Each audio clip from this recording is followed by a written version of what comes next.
Kinwestiyon naman ng kampo ni Senador Ramon Revilla Jr. at Janet Lim Napoles ang integridad na inilabas na resulta ng forensic examination ng NBI kaugnay ng mga dokumento mula sa hard disk ni Ben Herluy. Ang nasabing disk ay naglalaman umano ng mga transaksyon ng mga akusado kaugnay ng pork barrel scam. Ang buong ulat mula naman sa aming kasama si Dina Pagibitan. Matapos lumabas sa pagsusuri ng forensic team ng NBI na reliable ang mga piling dokumentong inimbestigahan mula sa hard disk ni whistleblower Ben Herluy, kaugnay ng umano'y mga transaksyon ng mga akusado sa pork barrel scam, kine-question naman ito ng kampo ni na Senador Bong Revilla Jr. at Janet Lim Napoles. Ito ay sa pagpapatuloy ng bail hearing ni Revilla kaugnay pa rin ng plunder case. Duda ang depensa sa integridad ng nasabing eksaminasyon. Bukod kasi umano sa mga piling dokumento lamang ang pinag-aralan, ayaw ring magbigay ng prosekusyon ng kopya ng mga dokumento mula sa nasabing hard disk. Of course, from their point of view, sabi nila, importante and material, yung pinakita lang. We cannot just take their word for it, di ba? Kailangan malaman din namin na kung tama, totoo, na talagang yun lang.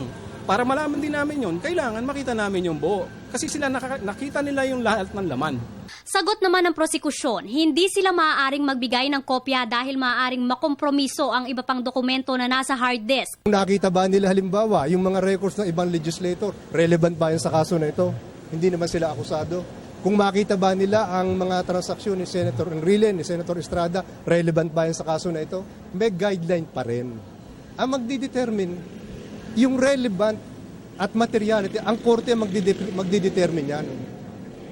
Giit pa ng depensa, kailangang malinis at walang bahid ng duda ang source ng mga ebidensya at hindi umano ito mapapatunayan kung hindi nila makikita ang buong nilalaman ng hard disk.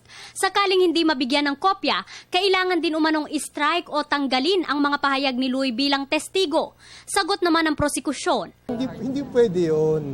Ang testimony can be stricken off from the records kung ang kabilang parte, whether prosecution or defense, hindi niya na-cross-examine.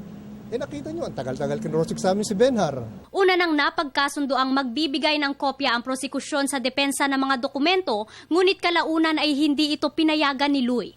Binigyan ng korte ang depensa ng 5 araw upang magsumite ng kanilang pahayag ukol sa paghingi ng kopya ng nilalaman ng hard disk. May 3 araw naman ang prosekusyon upang sagutin ang depensa. Para sa Telebisyon ng Bayan, ako si Dina Pagibitan.